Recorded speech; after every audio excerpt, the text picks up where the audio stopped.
Hey everybody, welcome to LiveCast Conversations With. As always, I'm your host, Gene Bernier, and this is episode 40 with Tracey Duquette. Tracey has spent the last 28 years in the food and beverage industry, 15 years of that in management, but it all had one common factor, the people. She came to realize great individuals are the reward, not the money. The money will come when you and your team are solid in themselves and the job they have to do. Both are crucial. Her passion to help others to be meaningful in their work and their roles is something she loves to do and now gets to do it for her living. Tracey's intention through Duquette Consulting is very simple: to help business owners turn their attention to the people around them. By creating an environment of value and respect allows individuals to flourish and be part of something meaningful. Having people in the right roles and engulfed in a culture where they are seen for whom they are and not just for what they produce makes a positive impact across all metrics in the business. She resides here in Kelowna for the last 24 years and has carved out a path that wasn't easy but cultivated who she is today and what she stands for. Tracey, thank you so much for being on the show, and those words cannot do your whole story justice, I'm sure. Thank you very much for having me on my first live cast. You're welcome. I'm glad we could be your first. So tell us a little bit about how you got started in food and beverage, and then we'll lead down to what you're doing now around helping business owners, specifically in the food and beverage area, be better leaders and to help cultivate the right types of people to have on their teams. Okay, well, I'm originally from Penetanguishene, Ontario. So I actually started at a burger joint down the street from my house. I actually don't know how old I was. I was fairly young. So there was this little burger joint. I always went in and they needed some help. So I just learned how to flip burgers and wrap burgers really quickly. And that was sort of my first exposure to the food and beverage industry, but more so kind of in the back end, just kind of doing things quick and learning about people coming in, ordering something that they really love and leaving. So from there, I think my first real experience at seeing what people are like in a dining aspect and really being involved was when I was 12.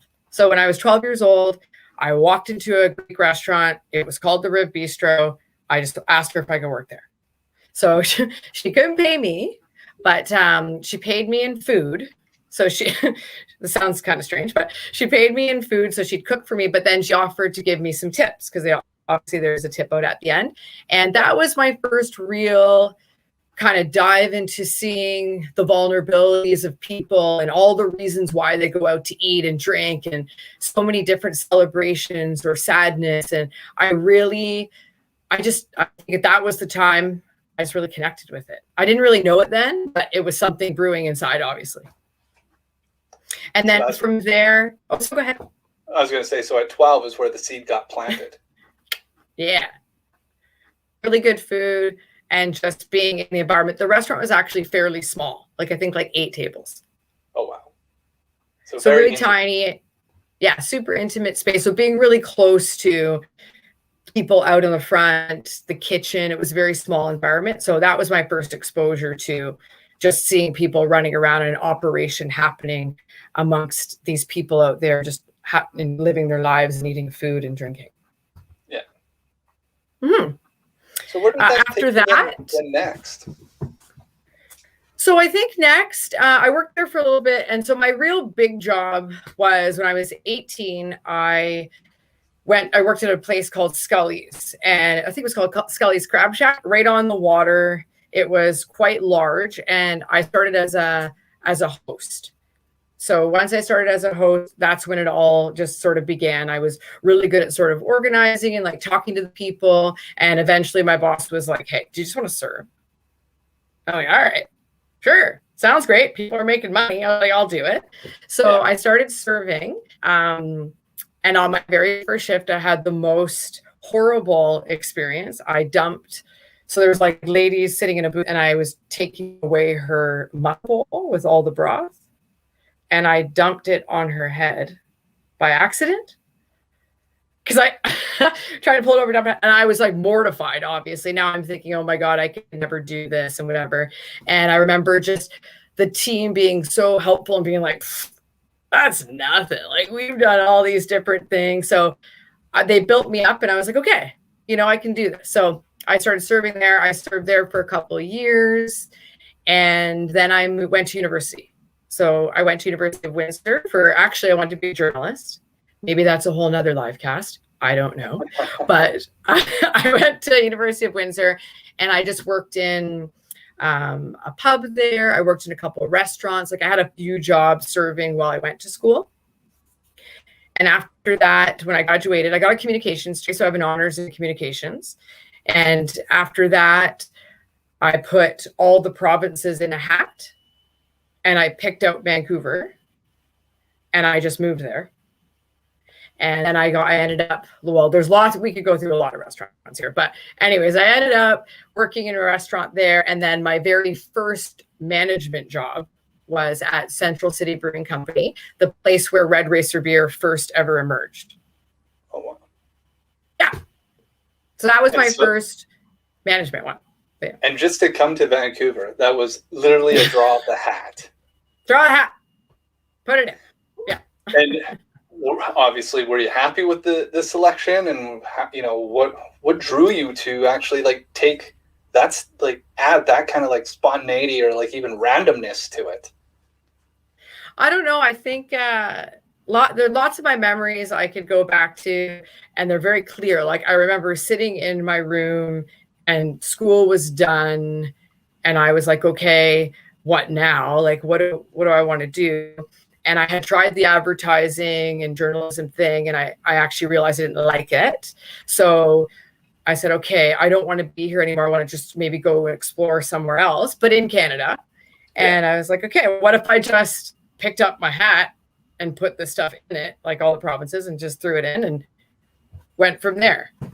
And I guess I'm lucky, and I picked out Vancouver. But my boyfriend at the time had traveled lots of the world, but he had already been to Vancouver like once quickly. And he said, it's awesome. So can I come with you? And I was like, okay.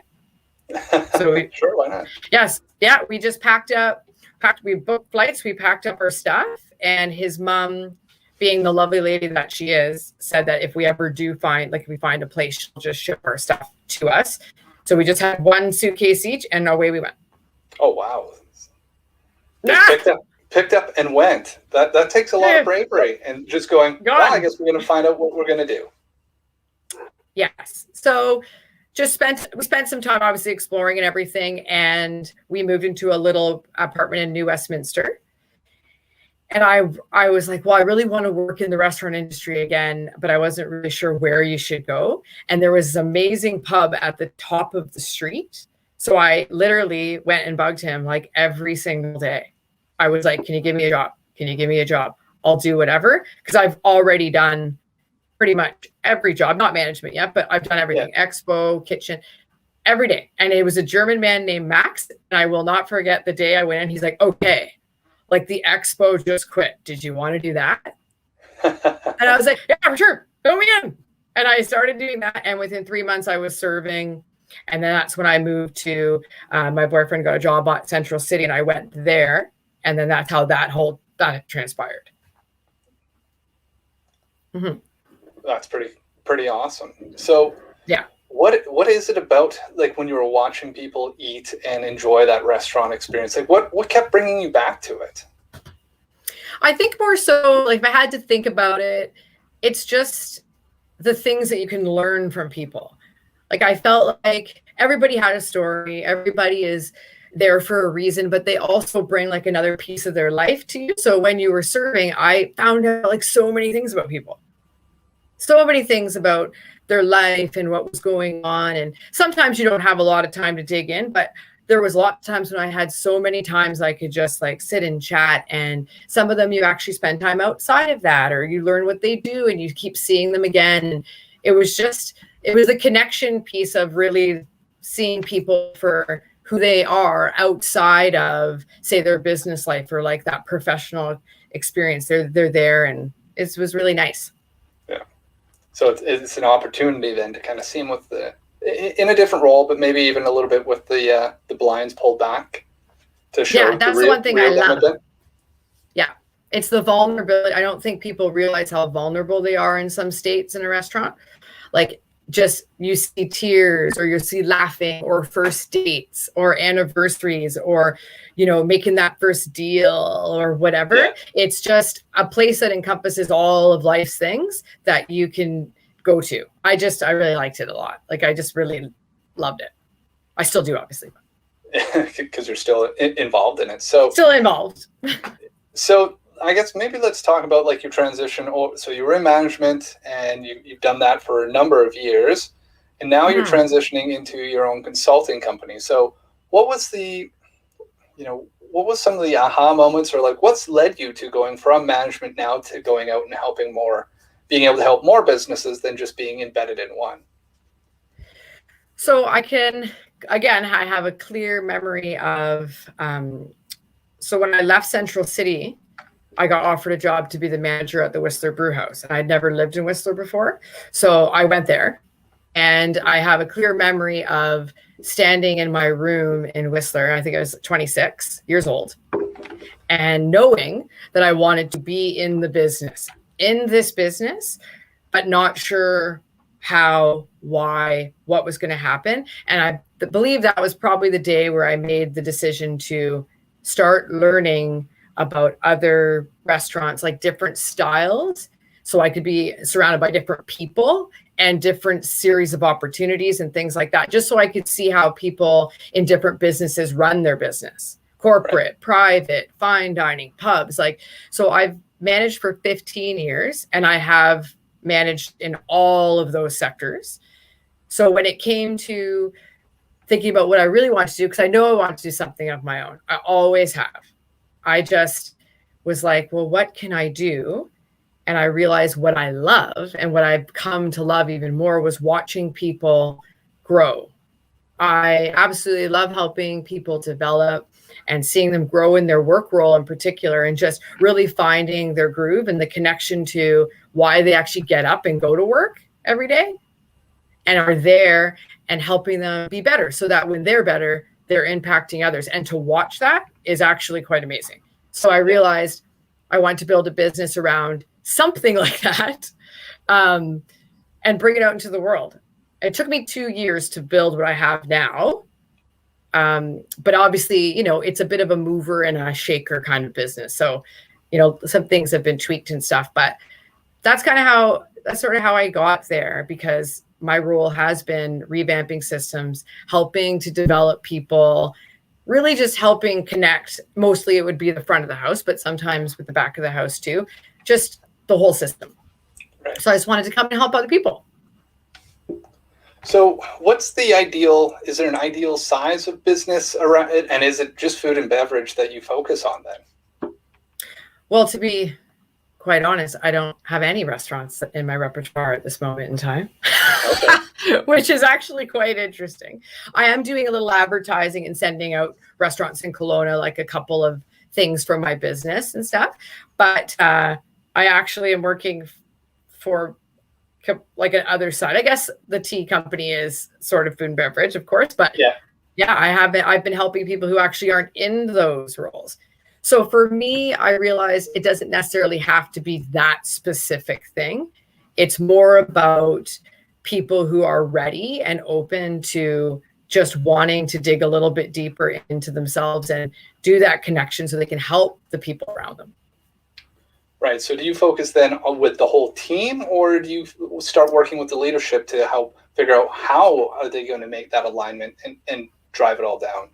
Now I'm kind of putting words into your mouth a little bit there, but from what I've talked to you in the past, it seems like alignment is a big thing, getting people to all see the same mission or goal of the company. Yeah, I'm focusing on the higher end leaders for sure, because in my personal opinion, I feel like these are the people that not only are they the ones, the pinnacle, and helping the people below them grow and get better, but they also sometimes get left behind. They also sometimes get left behind because they're very busy and they have a lot of stuff going on. And sometimes the inner work for themselves gets put aside. And when you're so busy like that, it's hard for you personally to be like, oh, you know what? I should go out and get a coach or something. Like, I don't know. But I help the higher end so that they can realize who they are at this moment and start impacting the people below them that they're helping. So I want it to be a full circle, but I feel that's where you really need to start chipping the layers off, is at the top. Yeah. Oh, 100%. Right. There's a sounds like a big step is this awareness component to how you help people. It's like then if they can reflect upon themselves and see where their growth potentials are, and potentially as well where their blind spots is, then that can translate down to that team, right? Like trickle down economy or economics doesn't work in like monetary sense, but from an emotional standpoint, I have found that does, right? Like if you can work on yourself, that has ripple effects everywhere that you go. Absolutely. And I've had to take it down to 3 points. What I'm really trying to do is get a greater understanding of yourself to become more like with that heightened awareness. So from greater understanding, we get heightened awareness. When you have all of that and you're working on that, the awareness of what's happening around you actually becomes more heightened. Like you see more things, you see more opportunities to help. You can sort of see more things in other people. And then from there, you almost create internal space to welcome growth. Like it's almost like it's just happening organically. Like so that's what I'm trying to start at the greater understanding to get to the forward growth, but that just takes time. Yeah. So.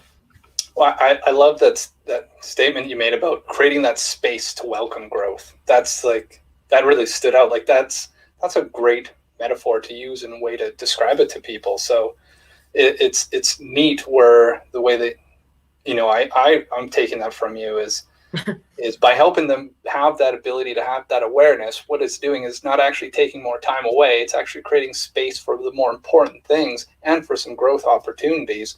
And it's going to impact all pieces of their life.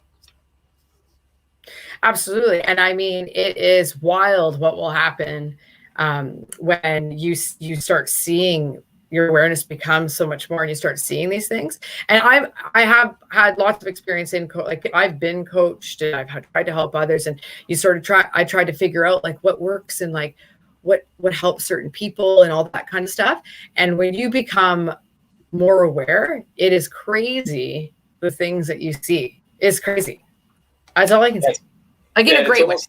It's almost like you slow down, right? Like when you're going super fast, they have this real narrow vision, and then they start to slow down and go, what else is there?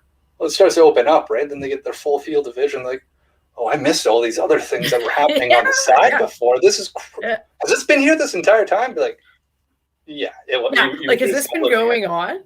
What's happening? Like, yeah, exactly. And I forgot to say one crucial part to my development and like my life really is that I was a program advisor at a school for 4 years, and at the Center for Arts and Technology, actually here in Kelowna.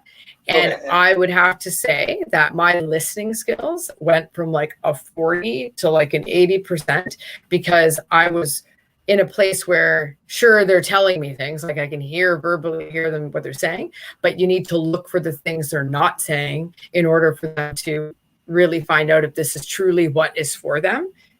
And like that was the listening part of life is also quite wild. If you just learn to calm your brain and listen to what people are saying, it's crazy. That's also a trip. One active listening is a huge tool to have, right? Like I find people kind of fall into two camps. you're listening to respond or listening to understand. And the latter is like it's a superpower when you get it right, because like you were saying, helps you start to read between the lines and what's not actually being said and what's the gaps here, and then you can start asking questions versus giving it more of a this is what I think versus how are you feeling, like am I understanding this correctly, and gives them an opportunity to reframe it too. It's very hard to do. I sucked at it for like a really long time. Because you want people, and I don't even think people mean to, they just get excited, right? Like they're excited to share their opinions, they're excited to share some things with you, so that's all they're thinking about. But I was like, okay, well, how am I going to do this? Like, what do you do? So I did hot yoga for like 6 months, not because I really cared so much about the body stuff. It was really helping me the breathing techniques and stuff were really helping me focus on learning how to quiet down. So if I was with somebody and they started talking, I could talk myself to be like, no, quiet down. Like start breathing. Don't say anything in your brain. Like it took it. Oh my God, it was so hard. And that first little while you're doing it, you catch yourself, even to this day, like I'll still catch myself going, oh, I'm not present right now. I need to bring myself back to the conversation. And it's, learning it's crazy that it's not taught. Right, like that, that's like out of all the things that could be taught, like math and science and reading, be like actually being able to listen with full attention. That's a gift.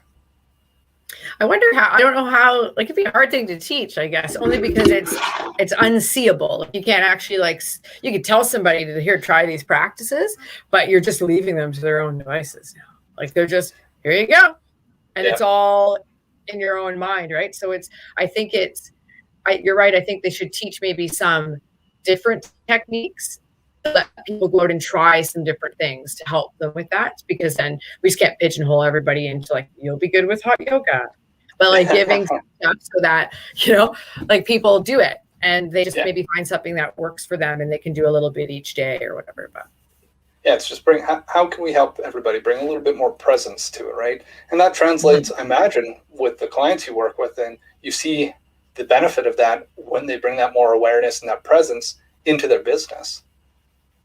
Absolutely. And one thing I also try and do with I've been working with like an owner or something, is there's so many pieces of the puzzle flying around. Like they have so many, let's call them like balls up in the air. And it's, we have so many things to do. I am trying to get them to understand that if we do not complete one, like bring one down and let's complete it. And then we'll bring the next one down. It's almost like we build a vision board, like, which I have done. We build a vision board, we branch things out, but we're taking it down one at a time. Because if you have like 7 unfinished things up here, the completion factor inside is it's never going to feel like, okay, all right, we've got that one. Now let's move to the next. So I'm really trying to get people to understand that it's okay to take one ball down and finish it.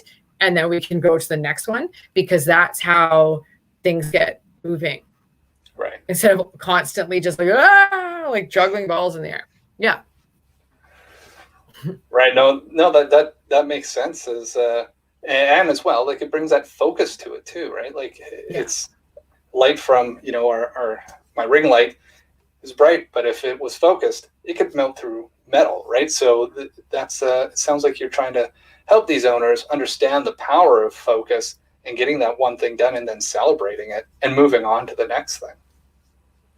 Yeah, and just trying to, I realized over time that what I'm doing, it's great. And I think it's really good for the world, but it also is a little bit complicated. So I have to get in there and talk to people about it. And we have to sort of figure it out together, because the idea is not me answering all your problems. It's me together with you or a couple of them and doing it together and coming up with a really lovely solution where everyone is aligned and connected, from them down to the rest of the staff, and feeling good about the vision and all of that goes with it.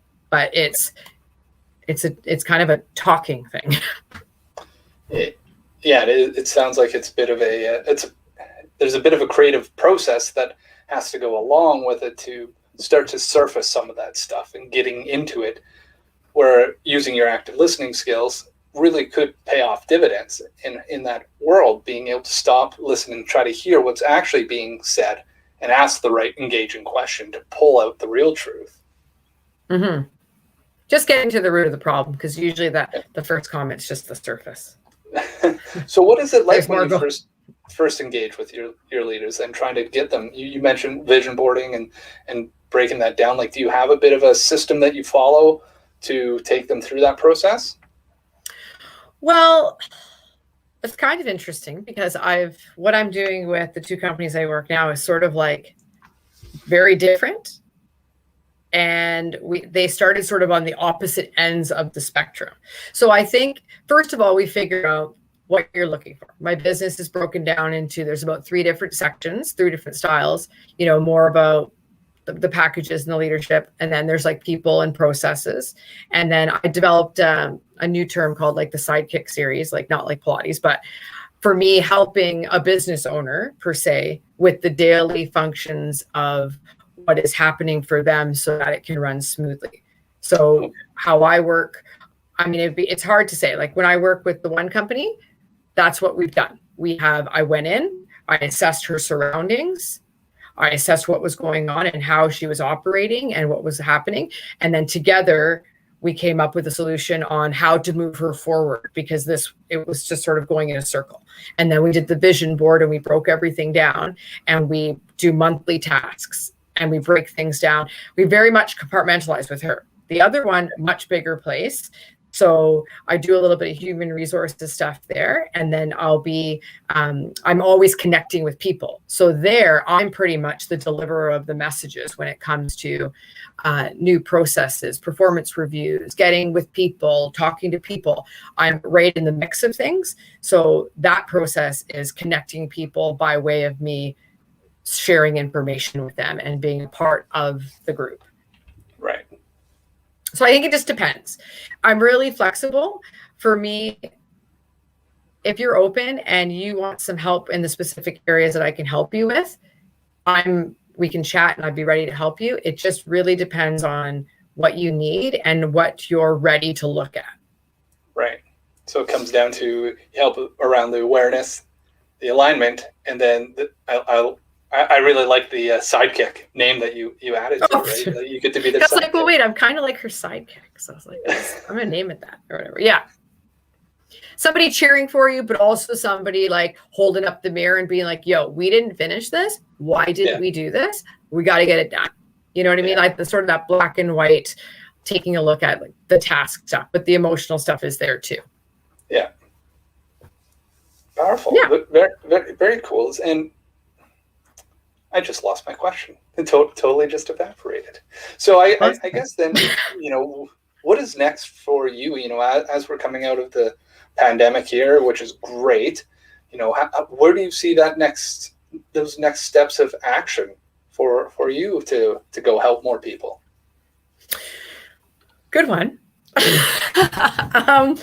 So I've been thinking about it a little bit because it's just myself. I have to be very methodical in how I go about this. I've decided I have a little bit of advertising going. So I have packages that I do. I'm kind of doing some advertising with the restaurants, like I said. So I've got some mail outs going. And once I have a little bit more time, I used to go back out actually and go right into businesses and have a chat. So I would like to get back out there and chat. I also realized because it's more of a communication thing, I would like to start going to some networking events. I really want to get out to events to start sharing what I do. And that's going to be coming hopefully in the fall or something like that. So I can start doing that. And then I have a couple of things on the go where possibly I could have a whole other company that I'm helping with leadership development. So we're going to see. I mean, if I did get really busy and I had companies who wanted lots of help, probably get another one of me. Yeah. And then have like a little office, like nothing crazy, just like maybe a little office with a little reception desk or something like that. But right now I'm just focusing on the small ways I can help within the schedule I have. And then if there's a bigger opportunity, we'll see how that pans out and kind of go from there. But I just really just want to get out and talk to the world more about what I'm up to. Very cool. That's That's incredible. So, Yeah. like I said earlier, we're going to look up and be like, wow, we're already blowing through a bunch of time here. So I always ask everybody is like, we're going to hop into my time machine because I'm cool and I have a time machine. We're going to go back 10 years. I'm going to flow the door open, and you get to give yourself 10 years ago one piece of advice. What would it be? And then we'll get into the why of that advice. Yeah, I think my advice would be that feeling that you have, that feeling that's deep in your gut, the intuition, don't ever cast it aside because it has so many important things to tell you. And I just feel like too many people they don't listen to it enough. So I would just listen to what it has to say. That's actually a pretty popular response. Is like, trust your gut. Is there a point when that piece of advice, when you think of it, is there a memory that comes up that just goes, whoa, that's when that piece of advice was meant to be delivered? Or was that the time that you learned that lesson the most? I think one big time that it came up is I was managing at Joey's here in Kelowna. And, I think the plan was I would always become like a general manager of one of those. So, I was management, I was going through a lot of stuff, and I got offered the chance to at least start the process. Right. And I was like, yeah, great, or whatever. And then I remember I had made that decision in Whistler. So now I'm sitting at home, and internally I was like, I can't do that. This is not what I want to do. I don't want to be, I want to write my own book of Tracey. Not that, it's a great company. They taught me lots of stuff, but they have their own book already written. So I was like, no, I can't. Why did I say that? I was like, I can't do this. And inside, I just knew that it was the wrong thing, and I turned it down. Oh, wow. That was the moment where I was like, Dad, because my dad always told me, Tracey, you always need to listen to your instincts, always. And I was like, okay, but whatever. And that was the time I was like, Dad, yes. Like, I totally felt it, and I listened to it. What did your dad say when you called him to tell him that? Oh, my parents are they're the most amazing people. But yeah, he was so proud of me. And I remember he gave me a book. It's called The Gift of Fear. And it's all about that whole process of listening to yourself. Yeah. And he gave that book to me like a long time ago. But yeah, they were so happy, and they're really stoked that I'm actually doing something of my own, because I've always talked about it for years. So yeah. Well, I get to write my own book of Tracey. Yeah. You get to write your own book instead of being a supporting character in somebody else's. Yeah. You get to be the leading character. That's a really great way of putting it. And thanks so much for sharing that story. No problem. Yeah. Thank you. All right. Well, thank you, Tracey, so much for being on the show. I really, really appreciated it. There's been some great conversations around awareness and leadership development. Where's the best place for people to get in touch with you? Well, I've got my website's the best to go on and just take a look at some stuff. So it's duquetteconsulting.net. And I just kind of revamped it a little bit, so it's a bit more clear, and it's got some good tabs up there. And if you want to talk, that's pretty much the first step anyways. So I've got my number on there. I've got a form you can fill out if you just want to email me. But that's the best place to see kind of what's going down. That's awesome. Perfect. So as well, if you're wondering where it is, you'll see it right below her picture here in the screen too. So check her out. All right. So thank you again, Tracey. Appreciate it. This has been episode 40 of the LiveCast Conversations With. And today, I want you to find one thing to step into that fear and trust your gut a little bit today. Until next week, we'll talk to you later. Have a good day.